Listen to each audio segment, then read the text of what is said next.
You love your partner very much, but you're frustrated because the spark has gone away. You just don't feel attracted anymore, and you just don't feel it anymore. Well, you've come to the right place. By the end of this video, you will know what the reasons are, why you're feeling this way, and also 2 things that you can do. And they don't have to do with going to swingers clubs or putting strange lingerie on or doing things that you don't feel comfortable with or doing things that are not you. This video is for you if you're not ready to live the rest of your life without physical intimacy, without juiciness, and without feeling like the radiant goddess that you were meant to be. For the best love, intimacy, and femininity advice, subscribe to my channel, hit the bell, so that you can get notified every Friday when I publish a new video. I'm Carolin Hauser, and I've helped women and men reconnect to their true selves and really dive into their own sexual nature and create blissful harmony with themselves and in their relationships. For over 20 years, I've helped hundreds, if not thousands of people, and I've written a couple of books. I want to tell you about my client Mario that came to me a while ago. And when she came to me, she felt very stuck, very frustrated, not good in her body, overweight, not being able to sleep. She had to take prescription drugs to actually sleep through the night. It just didn't feel good in her body at all. She was weighed down by a lot of guilt, and her life was just kind of like it felt like a treadmill, I think. So after working together, she now is a different person. Not really completely different. She's truly who she, she's her radiant being. She's her true feminine self. She's the goddess that she came to be. And because she was able to release a lot of the guilt and a lot of past traumas and stuff that just didn't serve her and put her in that position, she now is able to have things flow to her. And her relationship with her husband completely transformed. They're having fun together. She's getting her needs met. He's getting his needs met, and they truly have the relationship that they desired, and for a while they didn't think they could have, but they do have it now. And so this is what's possible for you too. That's why I'm sharing it with you. So let's dive in. Let's look at the two reasons why your desire has gone out the window. And I like to make things really, really simple. So the most simplest way to look at why your desire has gone out the window and why, you just don't feel like in the mood, and why there's it's just not happening with you two, is everything is energy. Everything has an energetic frequency. So if you put your finger on a machine that could measure your energy, it could actually be measured like on a scale. The things that get measured are hertz, they're frequencies. Things that are in a high vibrational frequency state flow, they have energy, they attract things, they feel good. Bliss is a high vibrational state of being. Joy is a high vibrational state of being. Love, harmony, all those things. Things that are in a low vibrational state of being, they don't flow so well. They feel depressing, they feel anxious, they feel heavy, they feel sludgy.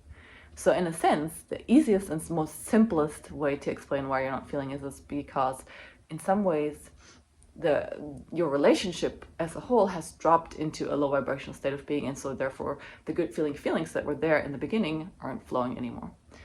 And I'm going to go into what you can do in order to lift your relationship into a higher vibrational state of being, so that these feelings can come back organically and naturally without you having to go to swingers clubs or spice things up, or all the stuff that you find, all the tips that you find. What people tell me, what they've been advised to do in order to bring the spark back. Strange lingerie that really make you feel uncomfortable, doing things that you're not comfortable with. That has nothing to do with love and bringing true intimacy and a sacredness back to your sexuality, and a juiciness to your intimacy and a true connection. So I'm going to go into what to do in the second part. The second reason why the spark's gone away is biological. And so I did not know this. I came across a book called Cupid's Poison Arrow about 4 years ago. That book was written by Marnia Robinson, and what she describes in the book is that we actually have 2 programs for lovemaking. One that's procreation based, where we have an orgasm and it's there for making babies, and then there's actually another way that we don't know. We only know the one that's the one that makes babies, and because we only know that one program for lovemaking actually leads to us being kind of biologically speaking fed up with each other and getting bored with each other, so that the species keeps spreading and surviving. So in some ways our genes, if we engage in that kind of lovemaking, which we all do because we don't know anything else, have outwitted us and make it so that we get bored with each other. And so, you know, the common myth is that it's just normal for when you've been together for a long time to get bored, and it's just part of, you know, what you have to accept, and you just have to work on it and just be happy and just be roommates, and, you know, just be happy that you have the love and the friendship. No, no, no, no, no. There is ways to reverse this, and there's ways to actually truly feel attracted and feel juiciness, and, like, you know, the way when you first got together, you couldn't get enough of each other. When you first met, you were kissing and it tasted like, well, maybe not for you, but for me, I'm just going for, tasted like a yummy dessert, and you just couldn't get enough when you were teenagers and just making out and you couldn't get enough. All that stuff can come back, and it has to do with learning about our biology, learning about the 2 programs for lovemaking, and then transitioning and implementing. I've just thrown a bunch of stuff at you. Let me know if you have comments, if you have questions. I do check the comments, and I do get back to you, and I answer your questions. So what are the 2 things that you can do to shift back into an amazing romance and intimacy and having marriage that's juicy?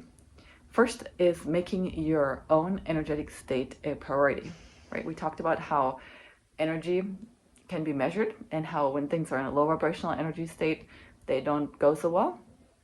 That's true for you too. When you are in a low vibrational state, in a low energy state, you don't feel like doing anything, right? You're just exhausted. You're depressed. You're anxious. You don't feel sexy. You don't feel like a goddess. You don't feel like you have anything to give, right? So the part that you can do is learning about things that will help you be in a higher vibrational or a high energy state. And for me, what's been crucial is my diet. I'm on a completely plant-based diet, and when I really stick to it, I feel amazing. I didn't start there. It was a little bit of a way to get there, but really feeding my body in the right way, doing detoxes and helping my body. One thing. Second thing, learning how to tend to my emotions, learning to have space and actually listen to my own body and my emotions and how I feel, and learning to communicate so that I can be heard and that my emotional needs can be met. Energetic practices. Having a meditation practice, having an exercise routine. For me, I have a whole routine that I do in the morning, and then in the evening, I like taking a bath or a shower, or doing something to cleanse myself and clear myself. So really taking time to take care, not just of your body temple, but of your body temple, your emotional body, your energetic body, and your spirituality, because they all go together. And when you do that, then your cup is full, and then you're in a higher vibrational state of being, and then you have more to give, and you become more attractive to the opposite sex as well. Then the other thing that you can do, obviously, is to educate yourself about bonding-based lovemaking. It's also called Carezza, and to bring it to your spouse, have a conversation, and see if he's open to it. If you're both open to it, come have a conversation with somebody like me, for example, get your questions answered, and get help in transitioning into that kind of lovemaking, because it takes 2 to do that, but it's hugely beneficial for both of you, because it lifts both of you in a higher vibrational state. It will make it so that both of your depression will go away, both of your frustration will go away, and over time, you're going to start feeling amazing and amazingly attracted to each other, and it gives you the tool to really have a relationship where you will have honeymoon feelings, or where you will know how to generate honeymoon feelings ongoingly, lastingly, until you decide that you don't want to anymore. But why would you? Because it feels so amazing. It feels like floating on Cloud 9. So that's my advertisement for bonding-based lovemaking. Look into it, learn more about it, look at my related videos. Like I said, if you want help transforming your relationship, if you have issues that I haven't mentioned, and you want to know if this is working for you, could work for you in your situation, book a free 30-minute call with me. The link to do so is in the description below. Watch the related videos. If you like this video, like it. Subscribe to my channel so that you can get notified when I publish new videos, which happens on Fridays. Share this with your friends, and I hope to talk to you. I'm here to help you. I believe that we all came here to have an amazing life, and the icing on the cake is to have an amazing, fulfilling, juicy love relationship, and I'm here to help you. All my love to you, and